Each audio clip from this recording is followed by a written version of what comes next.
Shalom, selamat pagi Bapak Ibu yang dikasihi Tuhan. Oleh karena kemurahan Tuhan dan kebaikan Tuhan, sehingga kita sampai hari ini boleh bersekutuan doa pagi.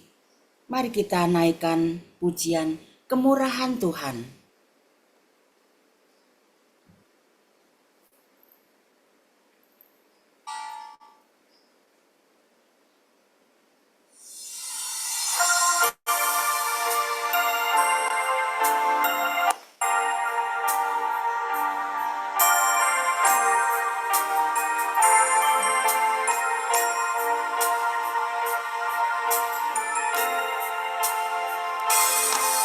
Oleh karena kemurahan Tuhan ku ada sampai hari ini. Oleh karena kebaikan Tuhan, janji-Mu terjadi bagiku. Sembah Kau Tuhan, ku mengangkat tanganku, selamanya Kau ajaib bagiku. Ku sembah Kau Tuhan, ku mengangkat wajahku, selamanya Kau hebat bagiku.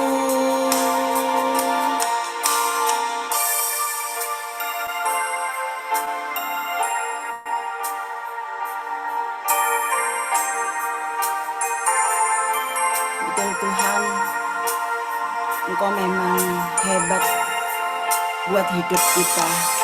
Oleh karena kemurahan Tuhan, ku ada sampai hari ini. Oleh karena kebaikan Tuhan, janji-Mu terjadi bagiku. Ku sembah Kau Tuhan, ku mengangkat tanganku, selamanya Kau ajaib bagiku. Ku sembah Kau Tuhan, ku mengangkat wajahku, selamanya Kau hebat bagiku. Ku sembah Kau Tuhan, ku mengangkat tanganku, selamanya Kau ajaib bagiku. Ku sembah Kau Tuhan, ku mengangkat wajahku, selamanya Kau hebat bagiku. Selamanya Kau hebat bagiku.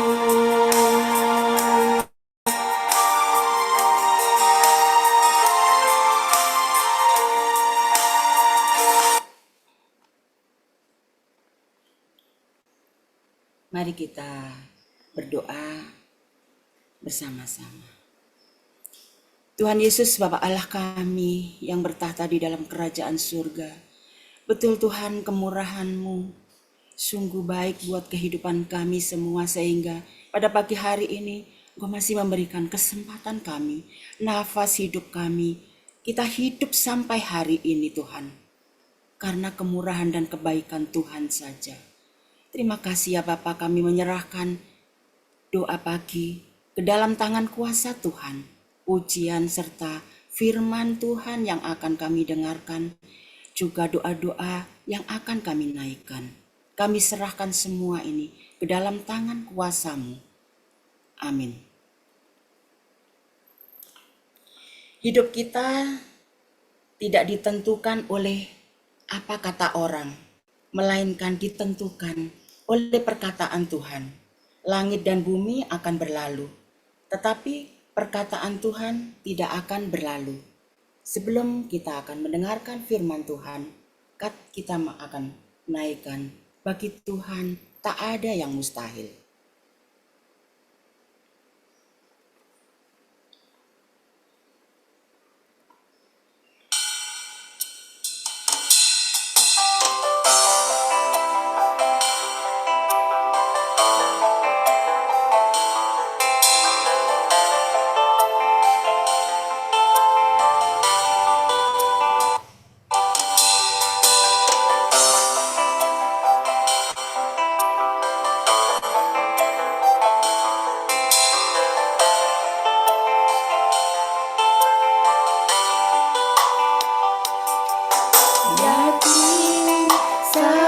Kau berfirman, ku menang saat kau bertindak.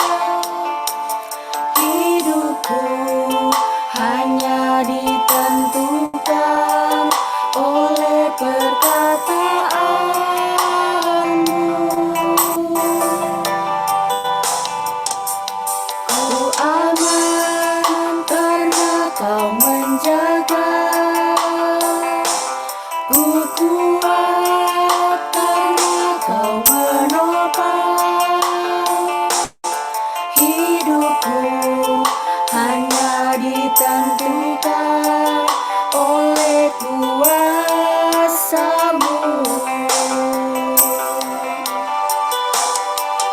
Bagi Tuhan tak ada yang mustahil. Bagi Tuhan tak ada yang tak mungkin.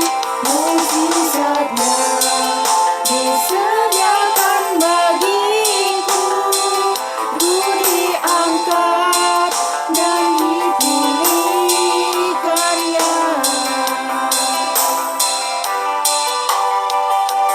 Ku yakin saat kau berfirman, ku menang saat kau bertindak. Hidupku hanya ditentukan oleh perkataanmu.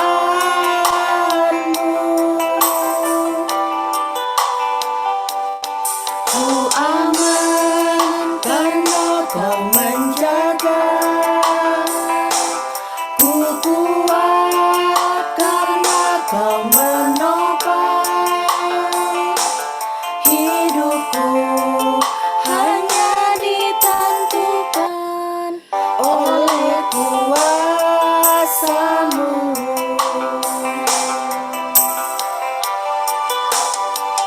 Bagi Tuhan tak ada yang mustahil.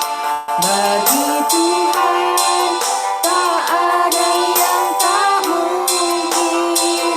Mukjizatnya disediakan bagiku. Ku diangkat dan dipulihkannya. Bagi Tuhan tak ada yang mustahil. Bagi Tuhan tak ada yang tak mungkin. Mukjizatnya disediakan bagiku. Ku diangkat dan dipulihkannya. Ku diangkat dan dipulihkannya.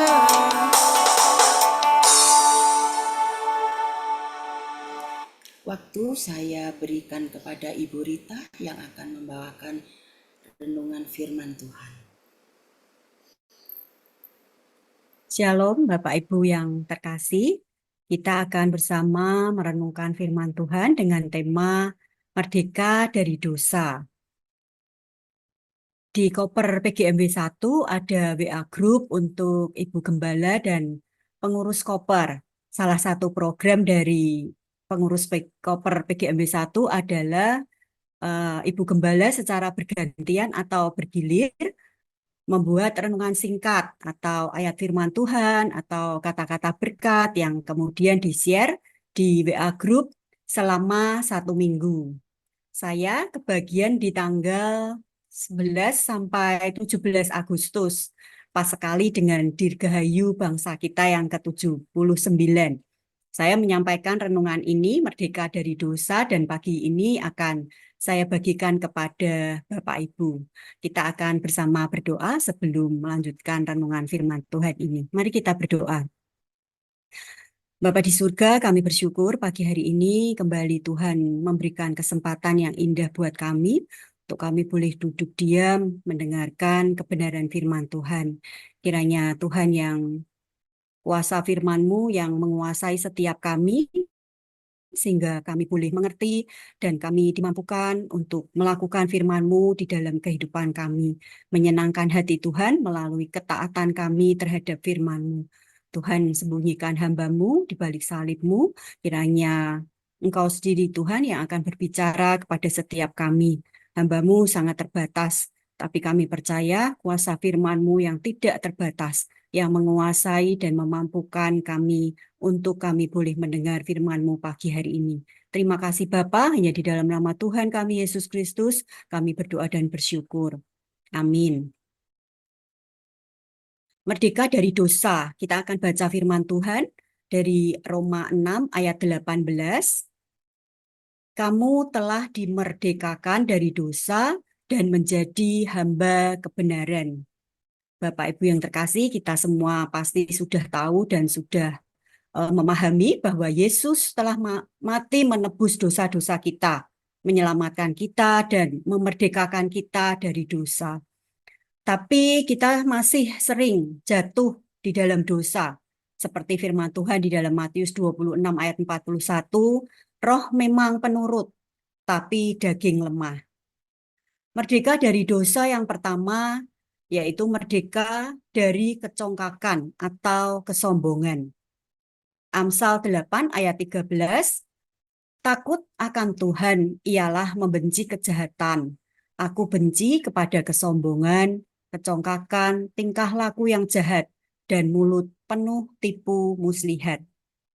Dalam bukunya, Jadi S5 menulis, orang yang congkak seringkali tidak menyadari bahwa ia congkak. Itu sebabnya orang yang congkak tidak mencari jalan keluar agar ia tidak congkak lagi.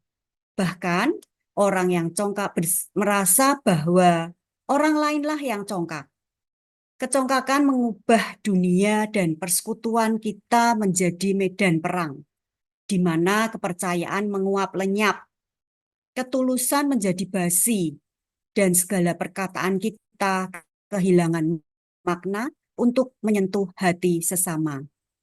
1 Petrus 5 ayat 5-6 berkata demikian. Demikian jugalah kamu, hai orang-orang muda, tunduklah kepada orang-orang tua, dan kamu semua, rendahkanlah dirimu seorang terhadap yang lain.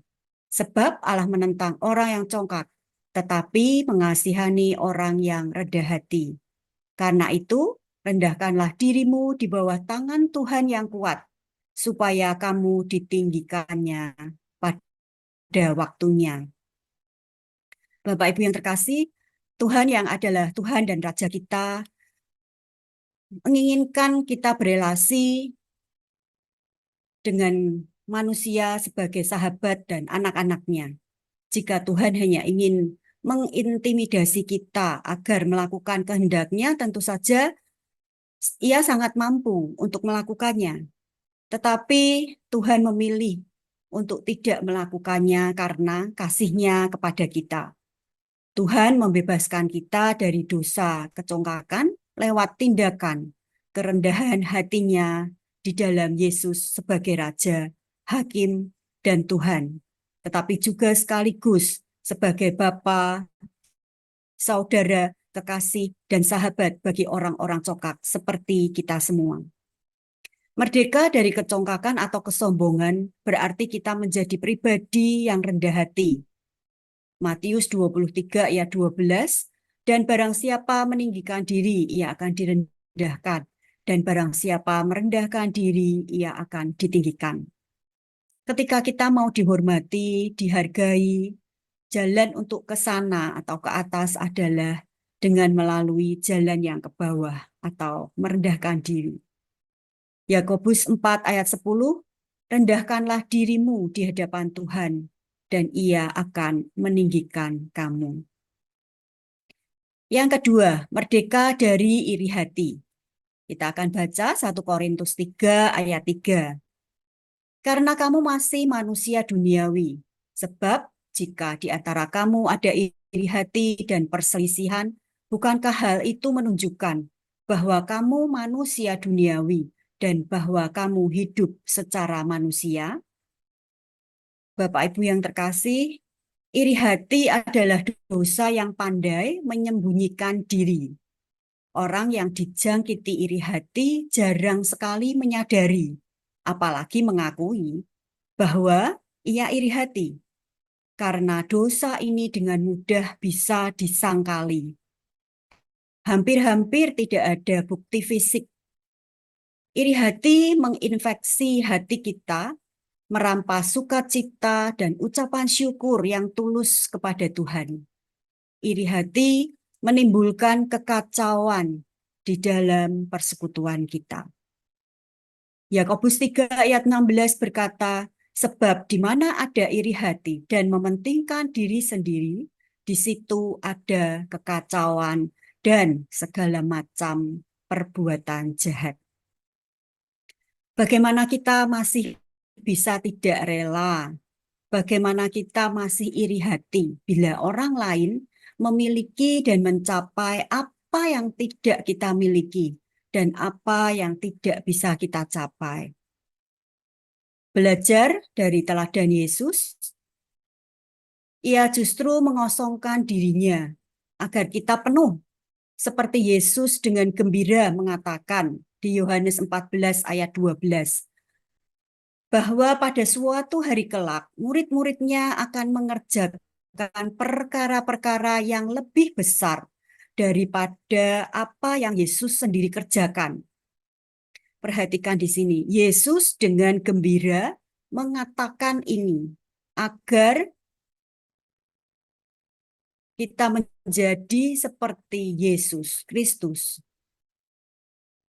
Inilah yang Roh Kudus sedang dan akan terus mengubah Bapak, Ibu, dan saya yang percaya kepada Injil. Yesus dengan gembira mengatakan bahwa suatu hari kelak, murid-muridnya, kita semua akan mengerjakan perkara-perkara yang lebih besar daripada apa yang Yesus sendiri kerjakan. Merdeka dari iri hati berarti menjadi pribadi seperti Yesus. Gembira, sukacita, bahagia ketika melihat pasangan kita, saudara seiman, teman, orang lain mengerjakan atau mencapai hal-hal yang lebih besar dari kita. Bahkan kita bisa lebih sukacita lagi ketika kita bisa mensupport mereka dengan apa yang ada pada kita. Yang ketiga, merdeka dari kemurkaan. Efesus 4 ayat 31, segala kepahitan, kegeraman, kemarahan, pertikaian, dan fitnah hendaklah dibuang dari antara kamu. Demikian pula segala kejahatan.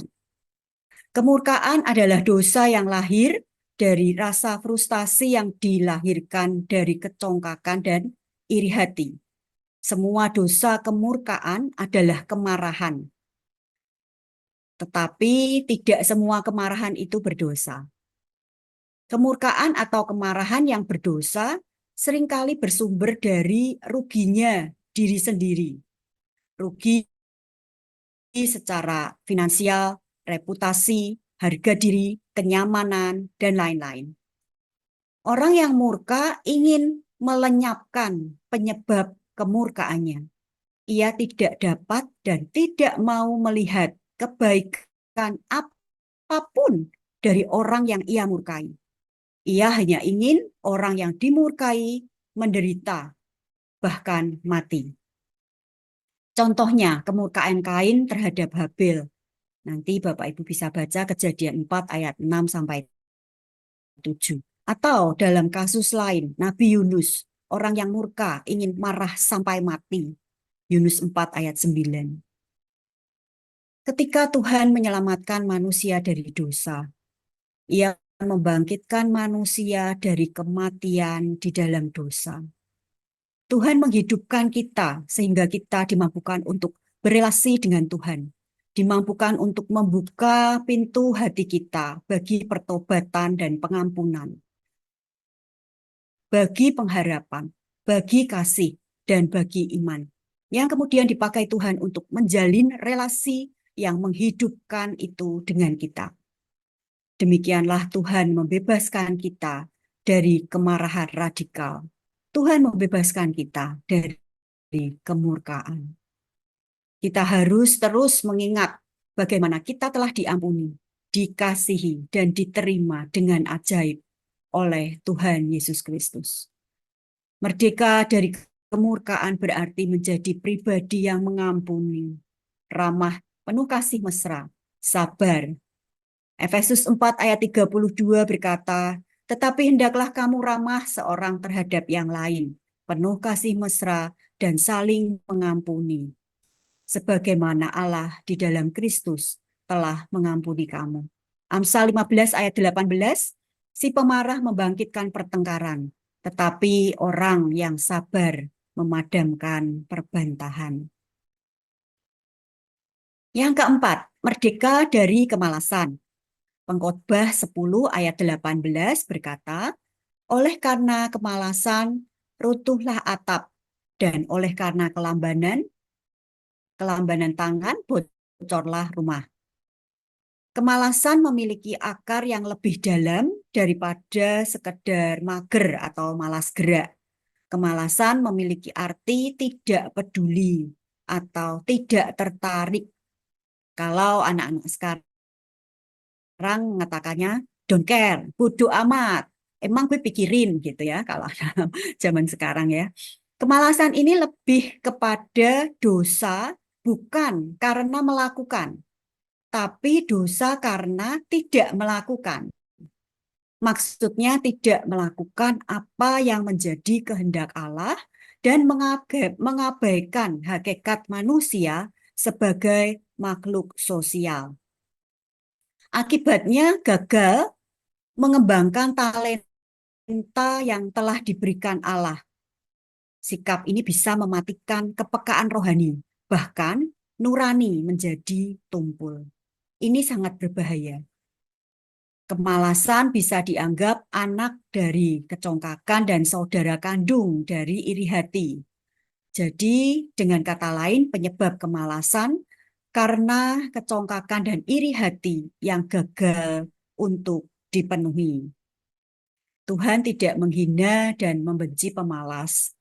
Tuhan menaruh belas kasihan pada mereka. Tuhan begitu mengasihi kita sampai-sampai Tuhan menukar anak tunggalnya, Yesus, menggantikan kita. Jadi apa obat bagi pemalas? Bertobatlah dan mengakui keangkuhan kita, memberanikan diri untuk percaya dan mempercayakan diri kepada Tuhan. Berani untuk percaya bahwa Tuhan mengasihi kita dan hidup kita di dalam Yesus. Ada alasan yang baik mengapa kita ada di dunia ini. Merdeka dari kemalasan berarti menjadi pribadi yang menyadari tujuan Tuhan menyelamatkan kita. Efesus 2 ayat 8 sampai dengan 10, sebab karena kasih karunia kamu diselamatkan oleh iman. Itu bukan hasil usahamu, tetapi pemberian Allah. Itu bukan hasil pekerjaanmu.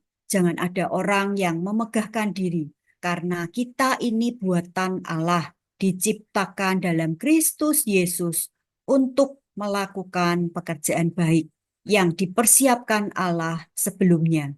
Ia mau supaya kita hidup di dalamnya. Merdeka dari kemalasan berarti menjadi pribadi yang bergairah, melakukan kehendak dan rencana Allah, penuh kasih dan peduli dengan apa yang terjadi di sekitar kita. Bangunlah relasi dan keintiman dengan Kristus. Di Yohanes 15 ayat 5, tinggal di dalam pokok anggur yang benar, yaitu Yesus sendiri. Selanjutnya, merdeka dari keserakahan. Efesus 5 ayat 3, tetapi percabulan dan rupa-rupa kecemaran atau keserakahan disebut saja pun jangan di antara kamu, sebagaimana sepatutnya bagi orang-orang kudus. Bapak Ibu yang terkasih, keserakahan adalah kecintaan kepada kekayaan yang tidak tunduk kepada kebenaran. Rasul Paulus di dalam 1 Timotius 6 ayat 10 memperingatkan tentang bahaya cinta uang adalah karena orang yang mencintai uang pada dasarnya mencintai kekuasaan.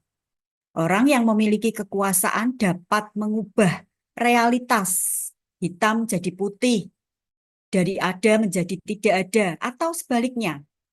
Seperti yang sedang kita semua rakyat bangsa ini alami dan rasakan. Karena uang memiliki sebagian besar dari kekuasaan di dalam dunia ini. Siapa mencintai uang tidak akan puas dengan uang, dan siapa mencintai kekayaan tidak akan puas dengan penghasilannya. Ini pun sia-sia. Pengkhotbah 5 ayat 10 yang mengatakan demikian. Seberapapun besarnya kekuasaanmu, hal itu akan selalu dirasakan kurang. Ingat Haman, Ester 3 ayat 5, nanti Bapak Ibu bisa baca. Ketika Allah memerintahkan kita untuk peduli kepada sesama dalam hal berbagi, maka dosa diukur dari ketaatan kita untuk bermurah hati dengan harta benda dan kekuasaan. Maka keserakahan tentu saja adalah pembangkangan terhadap Tuhan. Mencintai hal-hal itu dalam arti bernafsu untuk menguasainya demi diri kita sendiri. Real banget ya dengan apa yang terjadi di negeri kita. Bernafsu untuk menguasainya demi diri kita sendiri adalah penyembahan berhala yang melawan Tuhan. Efesus 5 ayat 5. Nanti Bapak Ibu bisa baca ya.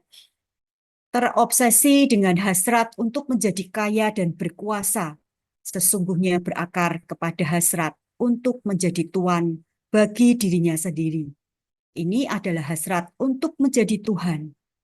Hasrat untuk berkuasa ini hanya mencerminkan kebodohan dan kegagalan kita sebagai manusia yang ingin mengisi kehausan dan kekosongan atau kehampaan hatinya dengan apa yang ada di seluruh dunia.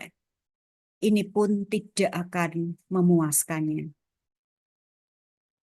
Kasih dan cinta terhadap Allah dan sesama harus dilihat pengungkapannya pada cara-cara kita mengelola sumber daya alam dan manusia, sebagaimana dimandatkan Tuhan kepada Adam dan keturunannya. Merdeka dari keserakahan berarti kita menjadi pribadi yang murah hati, hati yang penuh belas kasihan untuk orang lain, hati yang peduli dengan pekerjaan Tuhan di muka bumi ini. Matius 5 ayat 7, berbahagialah orang yang murah hatinya, karena mereka akan beroleh kemurahan. Merdeka dari keserakahan berarti kita menjadi pribadi yang mengumpulkan harta di surga, sesuatu yang bernilai kekal, yaitu karakter kita yang terus diperbaharui menjadi serupa dengan Kristus. Roma 8 ayat 29 berkata, sebab semua orang yang dipilihnya dari semula, mereka juga ditentukannya dari semula untuk menjadi serupa dengan gambaran anaknya. Kolose 3 ayat 10, dan telah mengenakan manusia baru yang terus-menerus diperbaharui untuk memperoleh pengetahuan yang benar menurut gambar kaliknya. Selanjutnya, yang keenam, merdeka dari kerakusan. Matius 23 ayat 25, celakalah kamu, hai ahli-ahli Taurat dan orang-orang Farisi, hai kamu orang-orang munafik, sebab cawan dan pinggan kamu bersihkan sebelah luarnya, tetapi sebelah dalamnya penuh rampasan dan kerakusan. Banyak dosa yang dulu dianggap serius, tetapi kini sudah tidak lagi dianggap berdosa, bahkan dianggap baik. Orang modern telah menjinakkan dosa, bahkan memutihkan dosa. Demikian juga dengan dosa kerakusan. Orang yang rakus ingin mengisi kehampaan hatinya dengan mengisi perutnya yang tidak kosong. Ini adalah tawaran iblis yang pertama kepada Yesus setelah ia berpuasa selama 40 hari. Itu ada di Lukas 4 ayat 2 dan 3. Dosa kerakusan ini adalah pembangkangan terhadap kasih kepada Allah yang menuntut ucapan syukur dan rasa cukup dari anak-anak Allah atas penyediaan dan pemeliharaannya. Seperti dosa kerakusan orang Israel yang bersungut-sungut minta makanan yang lebih enak, seperti ketika mereka di Mesir. Mereka menolak untuk mengucap syukur atas roti mana yang setiap hari Tuhan sediakan. Di balik kerakusan, ada pekerjaan si jahat yang hendak menjauhkan kita dari persekutuan dengan Kristus. Filipi 3 ayat 18 dan 19, karena seperti yang telah kerap kali kukatakan kepadamu, dan yang kunyatakan pula sekarang sambil menangis, banyak orang yang hidup sebagai seteru salib Kristus, kesudahan mereka ialah kebinasaan. Tuhan mereka ialah perut mereka, dan seterusnya. Yesus mengajarkan murid-muridnya untuk berdoa, berikanlah kami pada hari ini makanan kami yang secukupnya. Setiap minggu kita berdoa. Doa ini ya Bapak Ibu. Bagi kita yang mengasihi Tuhan dan sesama, makan adalah kesempatan untuk menikmati dan memuliakan Tuhan. Dengan makan, kita mengakui bahwa kita menerima pertolongan dari pihak lain. Misalnya petani, peternak, para penjual sembako, pemerintah, dan lain-lain. Masih banyak lagi. Tuhan Yesus telah memberikan tubuhnya sendiri untuk menjadi roti hidup yang mengenyangkan jiwa kita. Dan darahnya menjadi aliran air hidup yang menghidupkan umatnya, Bapak, Ibu, dan saya. Di dalam tindakan penebusan Kristus, ada pemberian yang cuma-cuma bagi kita yang tidak layak kita menerimanya. Tuhan memberikan dirinya sendiri untuk menjadi makanan surgawi yang dibagi-bagikan kepada kita yang berdosa. Merdeka dari kerakusan berarti menjadi pribadi yang selalu bersyukur dengan mengingat kesetiaan dan kemurahan Tuhan bagi kita, mencukupkan diri dengan apa yang sudah Tuhan berikan, dan menikmati dengan sukacita berkat-berkat yang Tuhan berikan serta melatih pengendalian diri kita. Yang terakhir, yang ketujuh, merdeka dari hawa nafsu. Galatia 5 ayat 19-21, perbuatan daging telah nyata, yaitu percabulan, kecemaran, hawa nafsu, penyembahan berhala, sihir, perseteruan, perselisihan, iri hati, amarah, kepentingan diri sendiri, percideraan, roh pemecah, kedengkian, kemabukan, pesta pora, dan sebagainya. Terhadap semuanya itu kuperingatkan kamu, seperti yang telah kubuat dahulu, bahwa barang siapa melakukan hal-hal yang demikian, ia tidak akan mendapat bagian dalam kerajaan Allah. Terbakar nafsu adalah dosa karena baik objek dari hawa nafsu maupun cara orang menginginkannya tidak selaras dengan hukum Tuhan dalam ciptaannya. Yang salah dalam hal ini adalah bahwa pikiran orang yang dipenuhi hawa nafsu dikendalikan oleh nafsunya. Yang benar adalah pikiran sehatnya mampu mengendalikan hawa nafsunya. Jangan kebalik. Tuhan menghendaki agar manusia mengendalikan hawa nafsunya dengan pikiran yang dipimpin oleh kebenaran firman Tuhan. Tuhan tidak berkenan dengan hati yang dipenuhi nafsu, bukan hanya dalam soal seksualitas, tetapi juga hati yang dipenuhi nafsu kepada uang, kehormatan, kekuasaan, dan lain-lain. Ini dapat didefinisikan sebagai keinginan untuk memiliki hal-hal yang tidak berhak ia miliki. Seperti tertulis di dalam Keluaran 20 ayat 17. Jangan mengingini rumah sesamamu, jangan mengingini istrinya, atau hambanya laki-laki, atau hambanya perempuan, atau lembunya, atau keledainya, atau apapun yang dipunyai sesamamu. Cinta kasih Tuhan di dalam Kristus kepada kita akan mengenyangkan kehausan kita. Di dalam kasih Kristus inilah kita mengalami kepuasan yang sesungguhnya. Orang-orang yang telah dimenangkan oleh Kristus akan hidup oleh Roh dan tidak akan menuruti keinginan daging. Galatia 5 ayat 16 sampai 17. Maksudku ialah hiduplah oleh Roh, maka kamu tidak akan menuruti keinginan daging.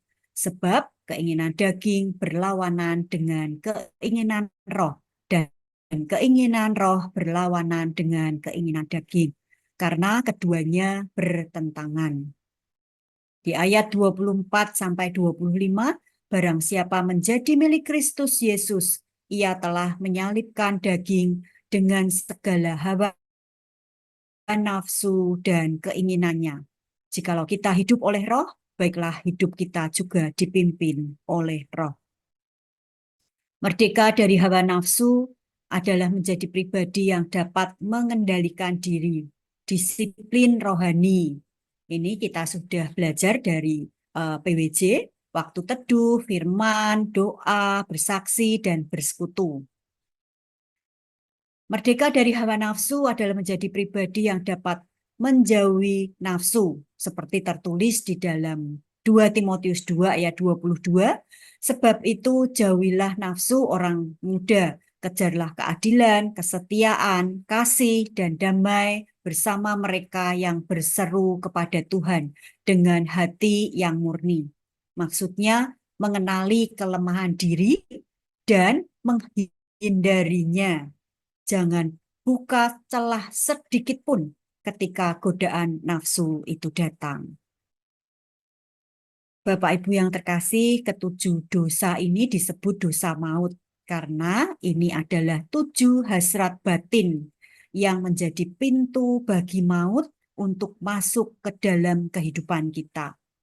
Walaupun tentu saja pada akhirnya semua bentuk dosa memisahkan kita dari Allah, sang sumber kehidupan. Dengan demikian, dosa apapun pasti akan menyebabkan kematian, karena tidak ada kehidupan di luar Allah. Dosa menceraikan manusia dari sumber kehidupan yang adalah Allah sendiri. Padahal hidup kita amatlah bergantung kepada Allah. 7 dosa maut disebut juga sebagai 7 sifat jahat paling utama. Jadi ini bukan dosa dalam pengertian perbuatan, tetapi lebih kepada natur berdosa atau dorongan jahat di dalam diri yang mendorong dan menarik kita untuk melawan hukum-hukum Tuhan. Tema ini juga pernah dibahas di Komsel atau di ibadah Yud ya, beberapa waktu yang lalu. Bapak Ibu tetaplah melakukan disiplin rohani sehingga kita tetap dekat, melekat pada Tuhan. Diri kita, hati, dan pikiran kita tinggal di dalam pokok anggur yang benar, yaitu Tuhan Yesus Kristus dan Tuhan di dalam kita, sehingga kita merdeka dari dosa, kecongkakan, iri hati, kemurkaan, kemalasan, kerakusan, keserakahan, hawa nafsu, dan dosa-dosa lainnya. Amin. Mari kita berdoa. Tuhan Yesus, kami bersyukur untuk firman-Mu yang menegur kami, firman-Mu yang menuntun kami, firman-Mu yang membentuk kami. Ampuni segala dosa-dosa kami ya Tuhan. Kami yang sudah dimerdekakan dari dosa, tetapi seringkali kami hidup sesuai dengan keinginan daging kami. Ampuni kami ya Tuhan, ampuni kami. Kami seringkali membuka celah untuk iblis masuk, mempengaruhi kami, menjatuhkan kami. Ampuni kami ya Tuhan, ampuni kami. Kami rindu ya Tuhan, kami hidup menurut Roh. Kami hidup sesuai dengan firman Tuhan. Kami hidup sesuai dengan disiplin rohani. Kami mau ya Tuhan untuk tinggal di dalam pokok anggur yang benar. yaitu Engkau sendiri. Dan Tuhan tinggal di dalam kami. Kami rindu, kami terus dekat, melekat kepada Tuhan. Sehingga kami boleh merdeka dari dosa. Kami boleh terus hidup di dalam roh. Terima kasih Tuhan. Kiranya Tuhan yang menolong kami, Tuhan yang memampukan kami. Terima kasih Bapa, kami bersyukur. Hanya di dalam nama Tuhan kami Yesus Kristus. Kami berdoa dan bersyukur. Amin. Saya kembalikan kepada Ibu Rini. Terima kasih Ibu Rita, firman Tuhan yang sudah kita dengarkan. Biarlah firman Tuhan ini boleh sungguh-sungguh menegur di dalam kehidupan kami semua. Dan Tuhan memberkati pelayanan Ibu. Kita akan menaikkan doa mengubah segala sesuatu. Nanti untuk penutup doa dan menutup persekutuan doa pagi, kami mohon Bapak Pendeta Edi SS yang akan menutupnya. Mari kita naikkan doa mengubah segala sesuatu.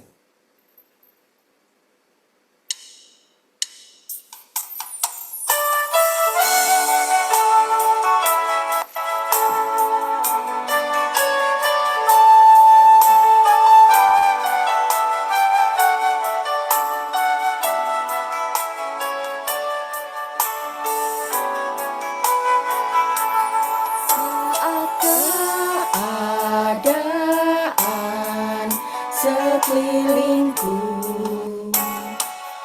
ada di luar kemampuanku, ku berdiam diri mencarimu. Doa mengubah segala sesuatu.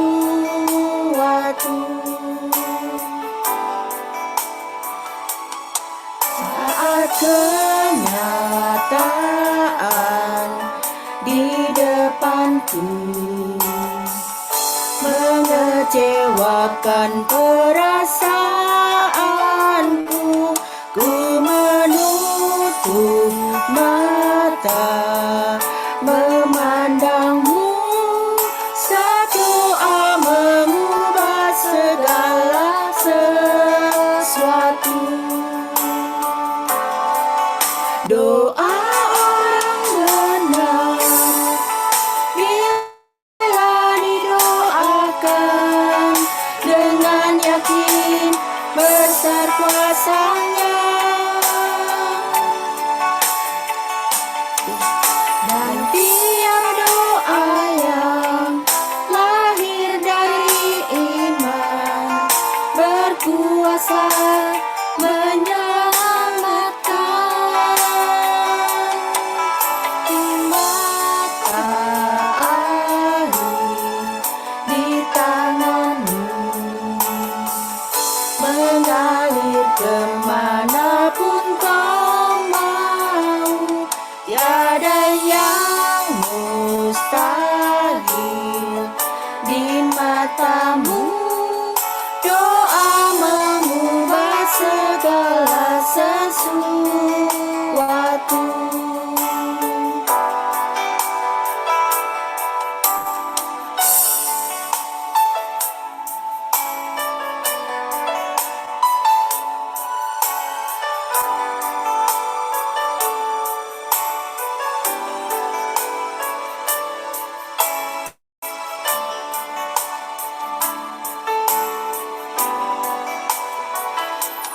Saat kenyataan di depanku mengecewakan perasaanku, ku menutup mata memandangmu. Sebab doa mengubah segala sesuatu. Doa orang benar bila didoakan dengan yakin besar kuasanya, dan tiap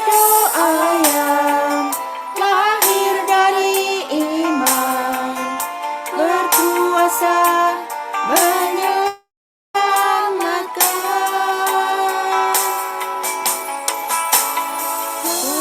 Tak akhir di tanganmu,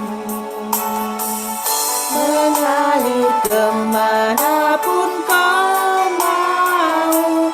Tiada yang mustahil di matamu. Doa mengubah segala sesuatu.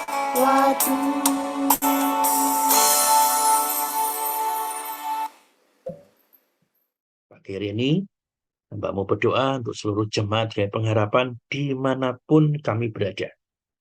Apapun yang kami pikirkan, katakan, dan lakukan, semuanya tentang Tuhan, memuliakan nama Tuhan. Berkati kami semua dengan berkat-berkat terbaik. Biarlah kami menjadi jemaat yang tumbuh bersama, sebagai jemaat yang takut akan Tuhan, jemaat yang mengutamakan Tuhan di dalam setiap kehidupan kami. Sehingga kami bukan hanya kami bergereja, tetapi kami bertumbuh bersama, berbuah bersama di dalam kesatuan gereja kami, ya Tuhan. Terima kasih ya Tuhan, di dalam namamu Yesus Kristus Allah kami yang hidup, kami berdoa. Amin. Bapa, terima kasih. Bapa, terima kasih. Bapa di dalam surga, ku berterima